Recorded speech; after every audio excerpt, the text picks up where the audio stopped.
Assalamualaikum Ustazah. Waalaikumsalam. Anak saya perempuan lulusan SMP swasta dan si anak rata-ratanya 9,5 nilainya ini ya. Rapotnya. Si anak ini ingin melanjutkan di pondok sambil sekolah. Namun orang-orang sekitar saya seolah-olah menyayangkan anak saya dengan nilai yang bagus tapi gak sekolah di negeri. Padahal anak dan saya bertekad memperkuat agama, juga ingin lebih berbakti kepada almarhum ayahnya.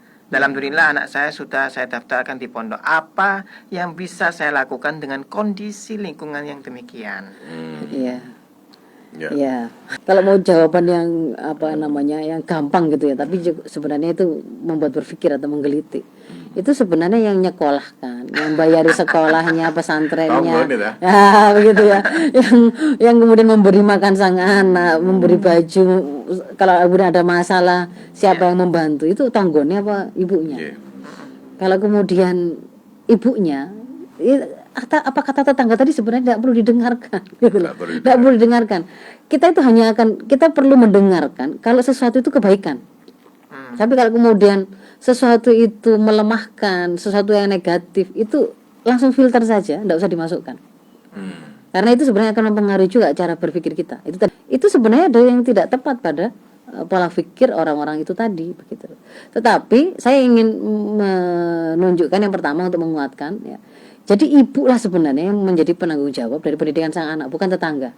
Maka karena penanggung jawab itu kepada Allah bukan kepada tetangga, sebenarnya pakai ukuran apa gitu ya? Ukuran apa yang mau kita pakai untuk menentukan saya salah ataukah tidak, tepat ataukah benar? Itu pakai ukuran rambu-rambu yang diberikan oleh Allah saja, tidak usah pakai apa kata orang. Amanah itu kan kita dapatkan dari Allah.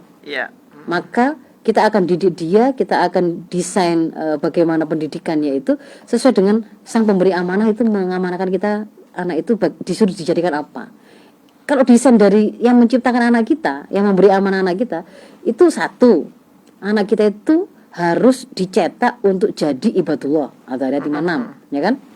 Lalu 2, ketika dia itu kemudian menjadi manusia mukallaf dewasa, maka dia harus bisa jadi khalifatullah fil ard, pengganti Allah untuk mengelola bumi. Entah dia tempatnya di mana, mungkin ya jadi khalifahnya sendiri, jadi pemimpin negaranya sendiri, atau kemudian menjadi profesi-profesi tertentu. Itu kan bagian dari dia melakukan tanggung jawab mengelola bumi ini.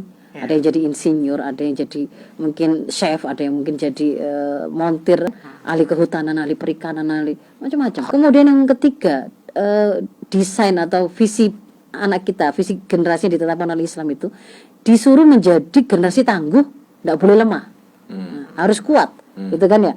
Kita tidak boleh meninggalkan anak-anak kita dalam keadaan lemah. Itu lemah apanya? Semuanya.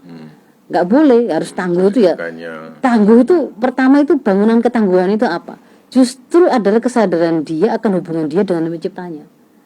Pondasi itu ya. Pondasi itu justru. Lah itu yang diharapkan oleh sang ibu untuk dia dapatkan ketika dia mau memondokkannya tadi kan.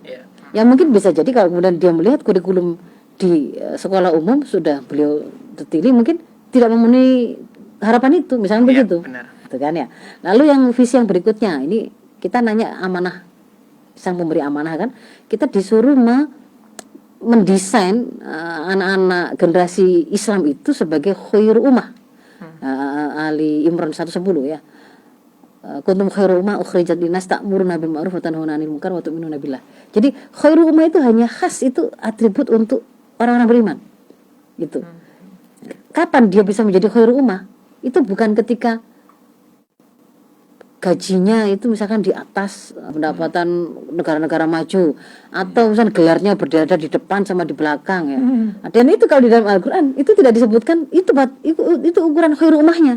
Khairu ummah itu kalau mereka itu tidak meninggalkan aktivitas amar ma'ruf nahi munkar. Coba, mereka itu adalah kaum atau generasi yang berdiri kokoh untuk menyampaikan kebenaran, tetap melaksanakan dakwah, tetap mengatakan kalau salah itu ya salah, benar itu ya benar.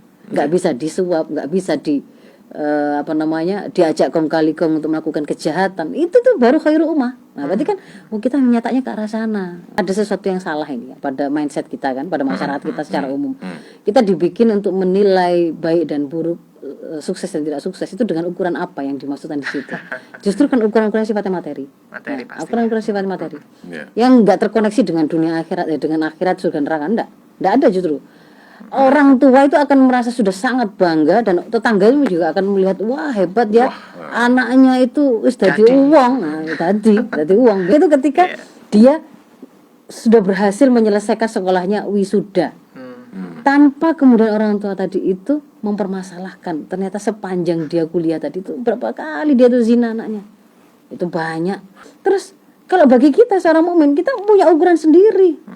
Kalau para kapital yang menjadikan ide kapitalisme yang menjadikan kapital atau modal atau materi itu sebagai ukuran sejahtera tidak sejahtera, baik buruk, mulia tidak mulia, orang semakin punya penampilan yang wah, kendaraan yang wah, mobil yang wah, titel yang wah, gaji yang wah, itu barulah dikatakan sebagai sukses. Maka kita punya ukuran sukses sendiri.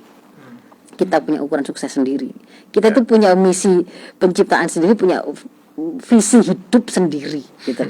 Termasuk visi kepada anak-anak kita itu sendiri. Maka justru kuatkan identitas itu, profil itu, bahwa kita itu seorang muslim yang sudah cukup mendapatkan arahan yang komplit, tinggal kita kenali, kita cari tahu, lalu kemudian amalkan. Maka itu kita akan melejit jadi khairul ummah sebagaimana dijanjikan.